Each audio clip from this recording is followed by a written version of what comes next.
Assalamualaikum warahmatullahi wabarakatuh. Waalaikumsalam warahmatullahi wabarakatuh.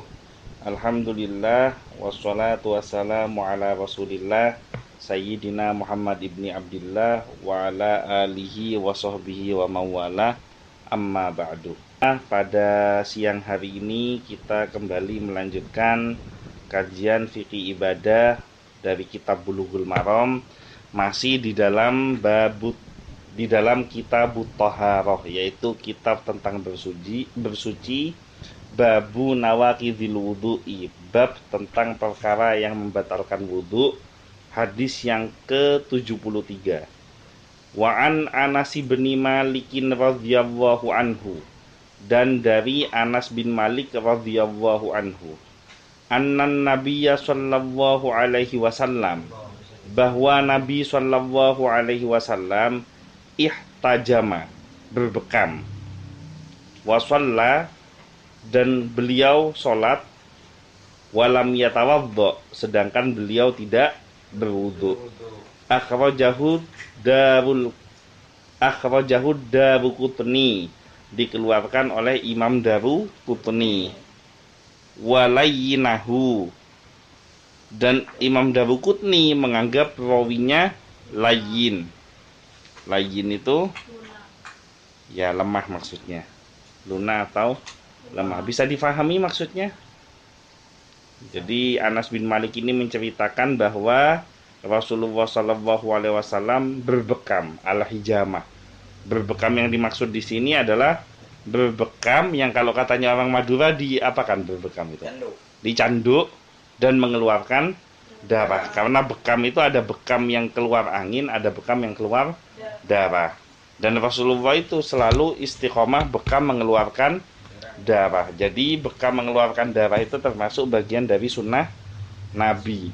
Biasanya tanggal 13, 14, 15 kalender Hijriyah atau kalender penanggalan Jawa, itu kita kan disunahkan puasa Ayyamul Bid. Nah, setelah 13, 14, 15 puasa, tanggal 16-nya libur tidak puasa, tanggal 17-nya berbekam. Tanggal 17, 19, dan 21 itu sunnahnya berbekam. Dan saya pun sampai detik ini 1 bulan itu minimal 2 kali berbekam, mengeluarkan darah, mengikuti sunnahnya Nabi Shallallahu Alaihi Wasallam. Sehat atau tidak sehat, saya berbekam. Berbekam tujuannya bukan karena kepingin sehat, tapi berbekam tujuannya ingin ikut sunnahnya Nabi. Sehat itu adalah bagian dari bonus karena mengikuti sunnahnya Nabi. Hadis ini diriwayatkan oleh Imam Daruqutni, kemudian Al-Baihaqi dalam sunannya, dan Al-Khilafiyat. Layyin adalah istilah untuk perawi yang dikritik dalam hal hafalannya. Ia tidak dianggap adil atau terpercaya. Hadis ini secara sanad dhaif, tapi dari segi makna boleh diamalkan. Lihat di dalam kitab Minhahul Alam fi Syarhi Bulughil Maram. Faedah hadis ini yang pertama, syarahnya ya. Hadis ini jadi dalil bahwa berbekam itu tidak membatalkan wudu. Jadi bekam mengeluarkan darah itu tidak membatalkan wudu, karena Rasulullah habis bekam langsung mengerjakan sholat.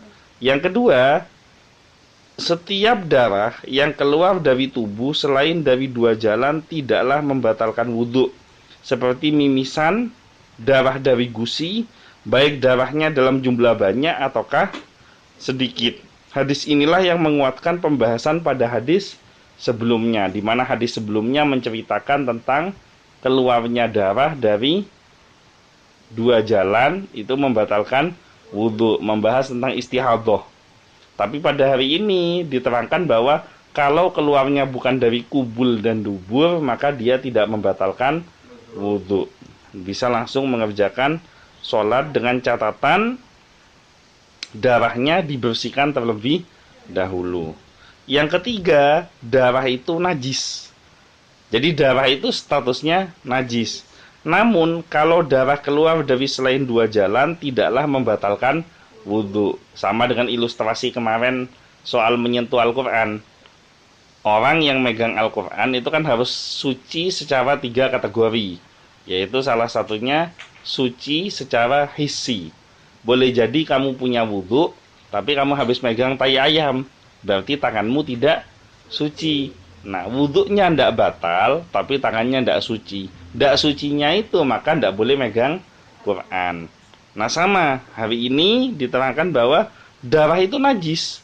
Jadi kamu kalau mimisan, kemudian habis bekam, atau mungkin luka pada anggota tubuh tertentu mengeluarkan darah, itu tidak membatalkan wudhu. Tapi darah yang keluar dari tubuhmu itu dibersihkan terlebih dahulu baru mengerjakan sholat. Nah, kalau misalkan membahayakan darah itu kalau dibersihkan, ada beberapa kasus kan ketika lukanya menganga terlalu lebar, kemudian dicuci dengan air, itu malah membahayakan yang terluka. Maka di situ boleh, artinya dirukhsah tidak dibersihkan di area tersebut, mungkin karena diperban dan lain sebagainya. Ada pertanyaan sampai di sini? Tidak ada pertanyaan? Kok langsung semangat kamu jawab tidak ada pertanyaan? Mungkin itu saja dari saya, kurang lebihnya mohon maaf. Mudah-mudahan kita semua diberikan keberkahan dalam rezeki kita, jalan keluar dari setiap kesulitan yang kita hadapi, diberikan kesehatan dan keselamatan, diberikan syafaat pertolongan dari Nabi Muhammad SAW. Al-Fatihah.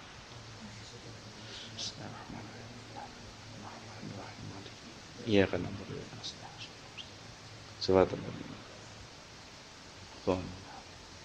Sekian dari saya, kurang lebihnya mohon maaf. Wallahul muwaffiq ila aqwamit thoriq, wabillahi taufiq wal hidayah. Wassalamualaikum warahmatullahi wabarakatuh. Waalaikumsalam warahmatullahi wabarakatuh.